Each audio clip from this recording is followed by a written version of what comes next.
Welcome to Private Club Radio, your weekly source for industry education, news and discussion.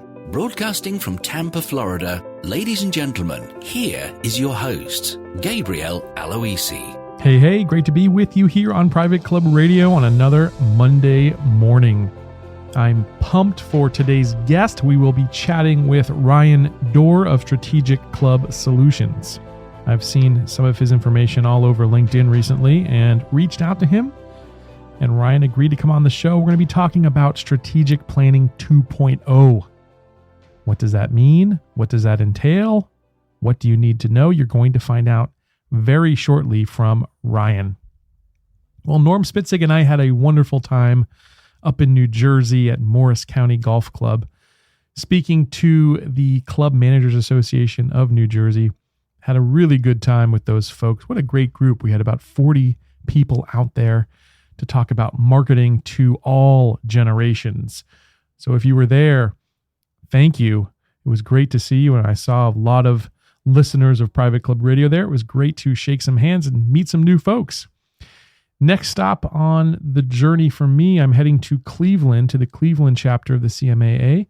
And we're going to be talking about social media strategy. That's happening next week, October 16th in Cleveland. So if you'd like some more details about that, check out aloisi.com, my website. And if you are in Cleveland listening to Private Club Radio, I would love to see you there. And then in November, I'm going to be spending an entire month, basically, of November in the European Union. Well, first, starting in the UK, no longer part of the EU. We're going to be doing the Club Leadership Summit, broadcasting right from the CLS outside of London at Ascot Racecourse. That's going to be a lot of fun. And then I'm heading to the Club Managers Association of Europe, the European Conference happening in Marbella, Spain, November 18th through the 21st. And looking forward to that great group of club managers in Europe. So lots planned here in the fall. It's going to be pretty busy. If you are in one of those places, I would love to meet you. So please come up and say hello. All right, Ryan is going to be up right after this message. Want to learn Gabe's secrets for social media success? He's sharing his best tips and little-known hacks to develop and close more membership prospects online. And best of all, it's 100% free for Private Club Radio listeners.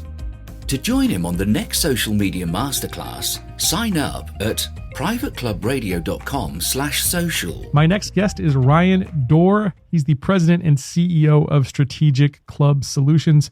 During his 20-year career of managing clubs for companies, owners, and members, Ryan was sought after for his ability to come in, re-energize, and grow a club.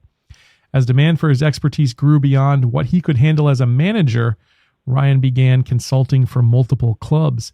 And after managing his last club, he became a certified business coach and has combined his methods of coaching, consulting, and expertise as an operator into what is the fastest growing full service club consulting firm.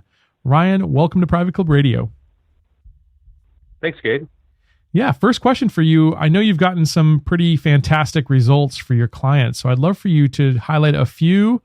It's up to you if you want to use club names or whatever, but if you could give us just a little background on Strategic Club Solutions and some of the wins you've had, I'd love to hear it.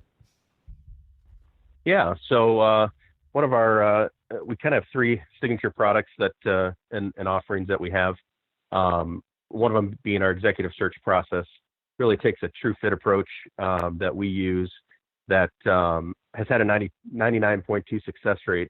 We've had about 129 placements, and only one candidate after 6 years is not in their position. So we're really proud of that track record, and that's just a testament to our process and the time we invest with the board and the management team to really understand what the club is looking for from a fit standpoint. It's not just a skill and experience; it's personality. It's their expertise and what they really excel at, and making sure that that's a good fit for the club.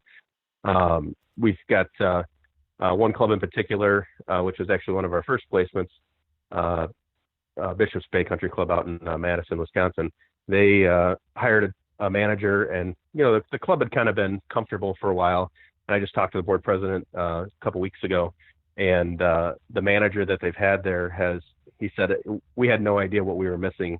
We were just kind of an average club performing at an average level. And the manager that they hired and that we put in place there has taken the club from basically breaking even to full of the wait list.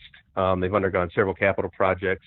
They're cash flowing significant amount above and beyond what they ever thought was possible. And so it's always exciting to hear those success stories that all the work we put in on the front end turns out great for the client. Yeah, I bet, for sure. So how does the True Fit process differ from some of the other search firms out there? And how is your practice a little bit different, Ryan?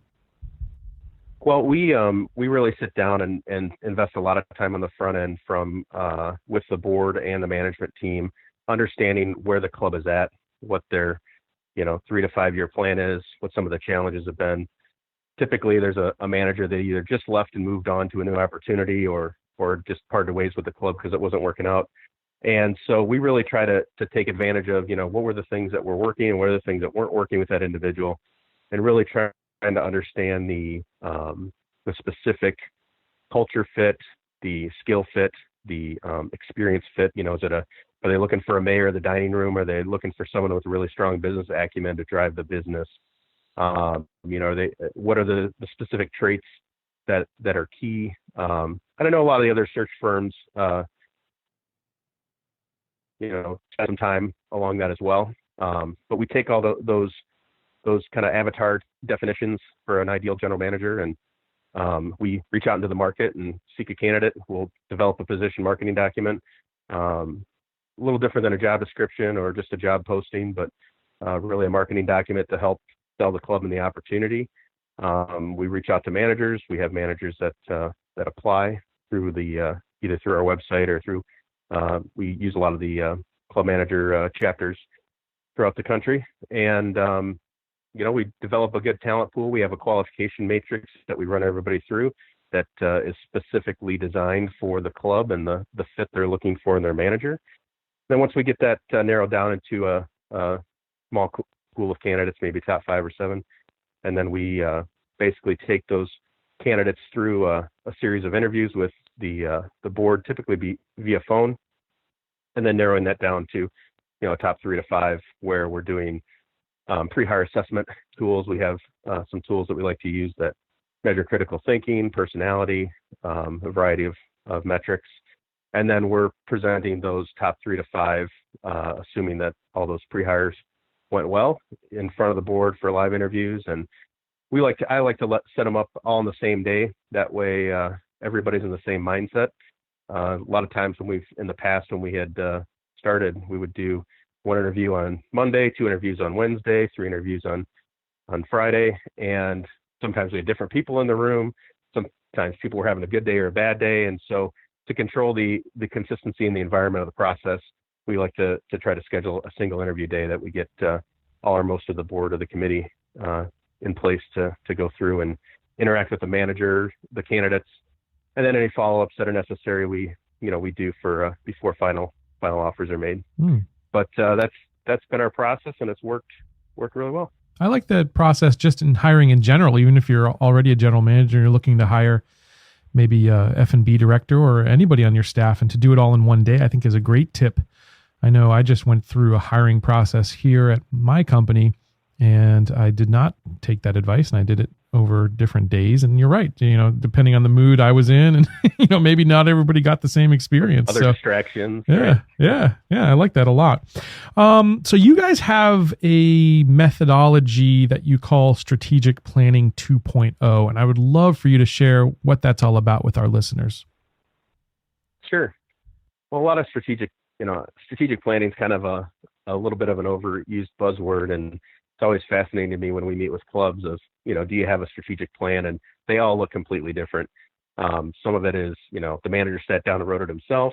Some of it was a committee in the board where they didn't involve management at all. So obviously when we're dealing with a lot of these member-owned clubs, you've got a lot of really smart business people that have been a part of those processes for other organizations or companies. And so we just found that, a lot of times people sit down, they do their mission, vision, and values. They might set some goals.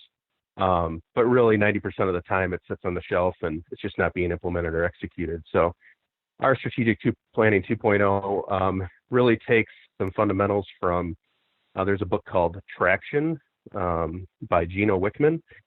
And in there, they have a program that's called EOS, which kind of flips traditional strategic planning on its head. And so we take some of the principles in there and really focus on the team, the people strategy, the organization, the culture, and looking at, instead of an organizational chart, actually an accountability chart that then gets the board and the management team aligned on who's responsible for what. And then once those are assigned, we're identifying, does the candidate get it, want it, or have the capacity to do it? A lot of times in clubs, we see where these, the dining room manager really has a great relationship with the members. He's been there for 5, 6, 7 years, and the food and beverage director leaves. And they go through this hiring process, and they say, you know what, Johnny, our dining room manager, he'd be a great food and beverage director. Johnny's only ever worked at the club. He may not have any professional training outside. And so Johnny gets moved up to the food and beverage director position, but he may not have all the skill sets to really be an effective food and beverage manager. So a lot of times as we go through this process, we identify gaps or opportunities in skill set. And if the candidate gets it and wants it, but maybe just doesn't have the capacity or doesn't have the skill set to do it, the club can then decide, well, do we want to make an investment in Johnny? Maybe get some training, get him with a coach or send him to some classes. There's obviously lots of resources out there, but really our focus is let's look at the team, let's look at the club culture, and then really determine from a 3 to 5 year standpoint, what's the club see as their strengths, weaknesses, opportunities, and threats. We'll go through that process just as you would in traditional strategic planning. And then really we develop a clean, clear map of typically 3 to 5 really high level goals for the organization, depending on the club. They could be people oriented, finance oriented, capital planning oriented. And so, or it could be member experience oriented, which is what a lot of our clubs are looking at now, and trying to figure out how to differentiate themselves in the marketplace, how to provide a better experience for members, and how do you appeal to these next generations of members coming up. And so by looking at the people, the finances, the capital structure, and the experience piece, clubs are really able to develop a full encompassing plan. And then we also map out the next step of, now that the plan's done, how are we going to implement and execute it? And we work with the department heads and the manager to, on the execution side, we help the board understand that management's role to execute, and it's the board's role to, govern and hold them accountable. And so we'll go through those action steps and plans, typically in 90-day sprints or quarterly sprints, as we like to say. And what are the things we need to do in the first quarter to achieve our long-term goal over the next 3 to 5 years? And so we kind of prioritize those things. They present their action plans to the board. And then typically about twice a year, once at the 6-month mark and once at the 12-month mark at the annual meeting, the management team then reports on their progress with the strategic plan. It gets everybody aligned. It creates a great handoff when you have boards changing positions. One of the biggest challenges we have in this industry is ever-changing boards and, initiatives and things like that. And that's really where the value of the strategic plan comes in, is that before you come on the board, you need to know what you're signing up for. And if the plan's already been put together, then that's the plan and the course that the club needs to stay on. So those are just some things that we like to do with our strategic planning 2.0. So what's the deliverable there, Ryan? Do you give them some sort of manual or guide that each board member can take home and take a look at before that first board meeting?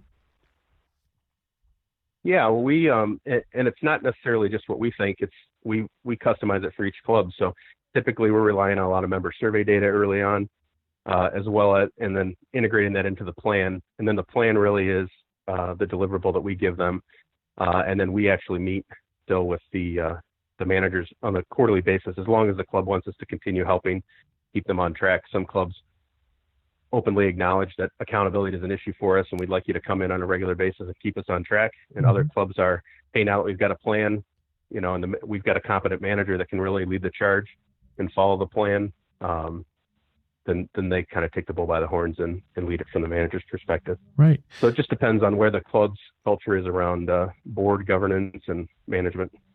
I find it fascinating that so many clubs are operating right now without a strategic plan. What would you say that, clubs out there, taking a ballpark number, actually have a plan right now?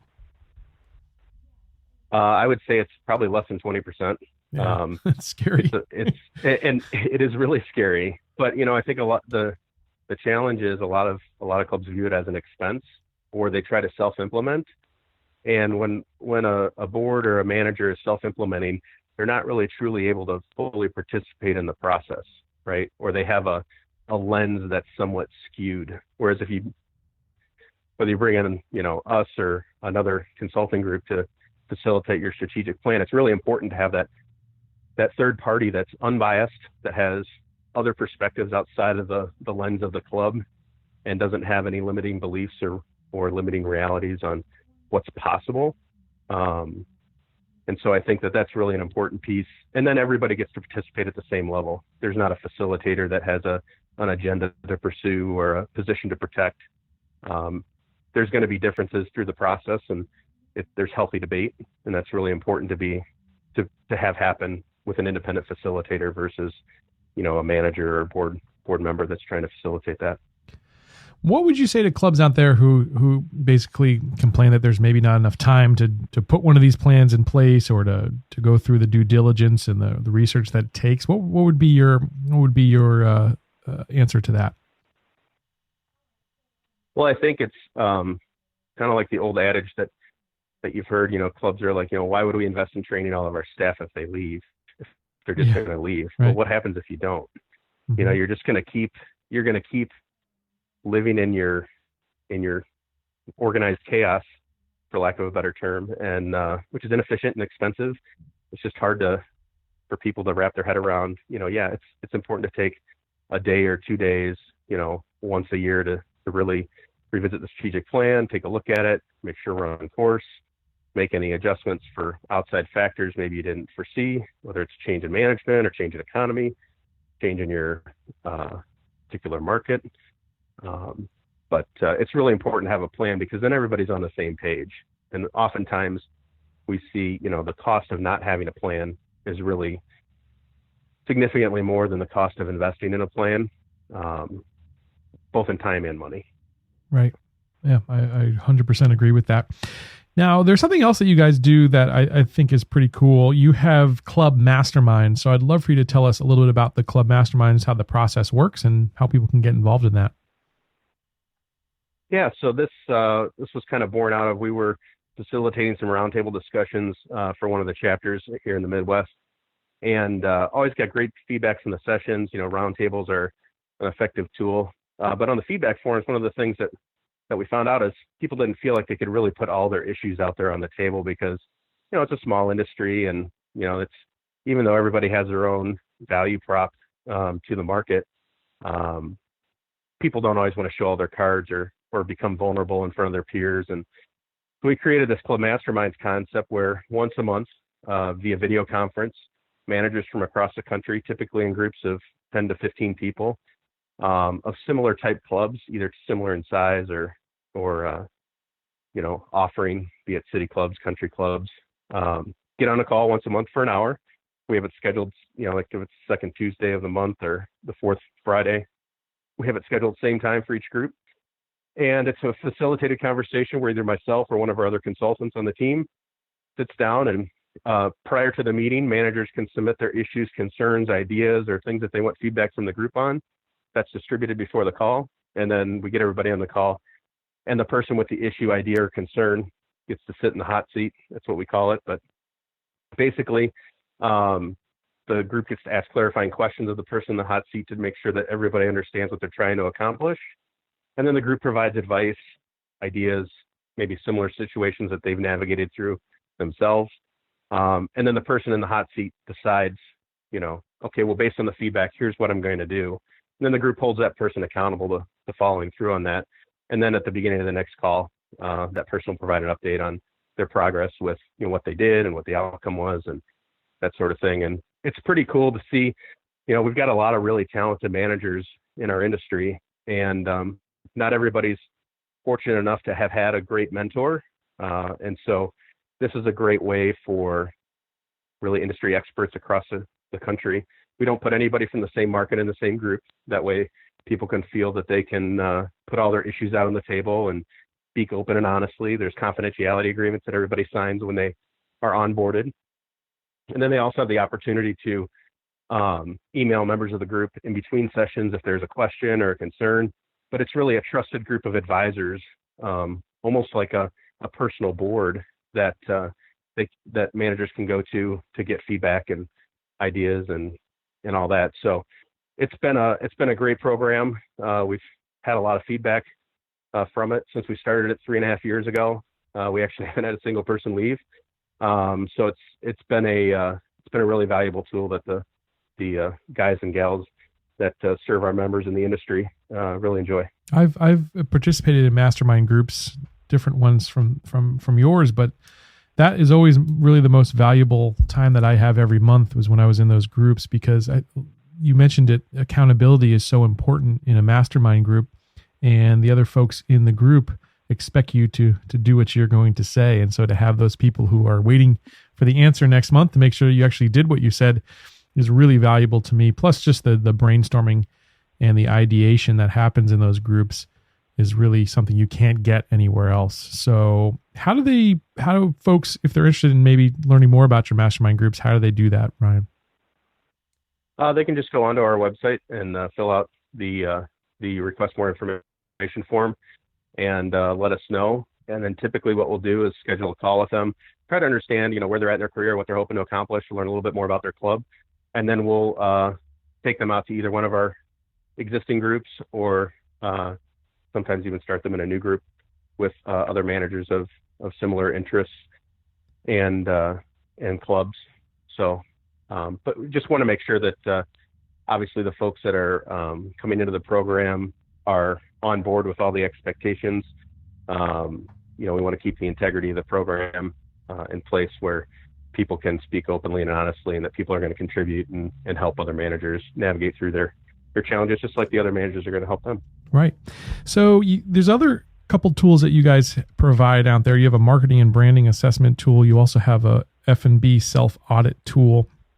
And you're offering Private Club Radio's a special deal with that. So I would love for you to tell us about those tools and what you've got for our listeners. Yeah, so we've got one of our initial offerings with a lot of clubs that maybe aren't quite sure where they know they need help, but they're not quite sure where. So we'll offer an opportunity assessment for a nominal fee, where we'll come in there and we'll take a look at their financials and their experience and their website and some of their overall collaterals. And these are some of the tools that we use in that opportunity assessment. And so this is just a way for folks to do a little bit of a self-audit and see where the gaps are and where the opportunities are, both on the food and beverage side, as well as the branding marketing side. And so for the listeners today, we're happy to provide both of those to them. Just need to shoot me a quick email and let me know you heard us on the show, and we'll send the links out to those. They're all online that you can complete, and it'll give you a nice clean and tidy report on what the outcome was. Yeah, it's a really good offer. If you want to email Ryan, his email is Ryan, RYAN, @strategicclubsolutions.com. Ryan, thanks so much for being on Private Club Radio and having some fun with us here today. Really appreciate having you on. Yeah, thanks for having us on, Gabe. Really appreciate it. That's going to do it for this episode of Private Club Radio. I hope you'll come back and join us next Monday and every Monday after that, for that matter. We have a lot of fun here weekly on the show. If you're a first-time listener, make sure to check out the past episodes. We're 143 weeks in a row doing this show, so there's lots for you to learn. I'll catch you next week, and until then, here's to your membership success. Private Club Radio is brought to you by Concert Golf Partners, helping to preserve and enhance private golf and country clubs. Concert Golf has the capital, expertise, and private club hospitality experience to help upscale private clubs achieving long-term success and membership growth. For 25 years, Concert Golf has allowed private club members to focus on simply enjoying their club. Visit concertgolfpartners.com to learn more about the recapitalization process.